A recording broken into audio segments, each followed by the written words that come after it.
ಪ್ರತಿ ತಿಂಗಳು 7,000 ರೂಪಾಯಿನ? ಅದು ಪ್ರತಿ ಹೆಣ್ಣು ಮಕ್ಕಳಿಗ? ನಿಮ್ಮ ಮನೆಯ ಹೆಣ್ಮಕ್ಳಿಗೂ ಅದು ಸಿಗ್ಬೋದು. ಹೇಗೆ ಅಂತ ಕೇಳ್ತೀರಾ? ಯಾರು ಪ್ರತಿ ತಿಂಗಳು 7,000 ರೂಪಾಯಿ ಬೇಕು ಅಂತ ಬಯಸ್ತೀರೋ ಅವರು ಈ 3 ಕ್ರೈಟೇರಿಯಾನಲ್ಲಿ ಪಾಸ್ ಆಗಿರಬೇಕು. ಏನು ಅಂತಂದರೆ, ಫಸ್ಟ್ ಅವರು 18 ವಯಸ್ಸಿಂದ 70 ವಯಸ್ಸು ಮಧ್ಯದಲ್ಲಿ ಇರಬೇಕು. ಇನ್ನು 2ನೇದು 10ನೇ ಕ್ಲಾಸ್ ಪಾಸ್ ಆಗಿರಬೇಕು. ಇನ್ನು 3ನೇದು ಅವರು ಹೆಣ್ಮಕ್ಳಾಗಿರಬೇಕು. ಓಕೆ, ನಮ್ಮ ಭಾರತ ಸರ್ಕಾರದಿಂದ ಒಂದು ಯೋಜನೆ ಬಂದಿದೆ, ಅದು ಭೀಮಾ ಸಖಿ ಯೋಜನೆ ಅಂತ. ಇನ್ನು ಅದರ ಪ್ರಕಾರ ನೋಡೋದಾದರೆ ನಿಮಗೆ 3 ವರ್ಷ ಟ್ರೈನಿಂಗ್ ಕೊಡ್ತಾರೆ. ಇನ್ನು ಫಸ್ಟ್ ತಿಂಗಳಿಂದನೇ ನಿಮಗೆ 7,000 ರೂಪಾಯಿ ಪ್ರತಿ ತಿಂಗಳು ಕೊಡೋಕ್ಕೆ ಸ್ಟಾರ್ಟ್ ಮಾಡ್ತಾರೆ.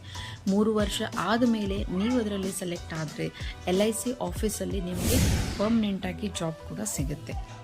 ನೀವೇನಾದರೂ ಅದಕ್ಕೆ ಅಪ್ಲೈ ಮಾಡಬೇಕು ಅಂತ ಇದ್ದಲ್ಲಿ ನನ್ನ ಕ್ಯಾಪ್ಷನಲ್ಲಿ ಅದರ ಬಗ್ಗೆ ಲಿಂಕ್ನೂ ಇರುತ್ತೆ. ದಯವಿಟ್ಟು ಫಾಲೋ ಮಾಡಿ. ಇಷ್ಟ ಆದರೆ ಲೈಕ್ ಮಾಡಿ, ಶೇರ್ ಮಾಡಿ, ಕಮೆಂಟ್ ಮಾಡಿ, ನನ್ನ ಚಾನಲ್ನ ಸಬ್ಸ್ಕ್ರೈಬ್ ಆಗಿ.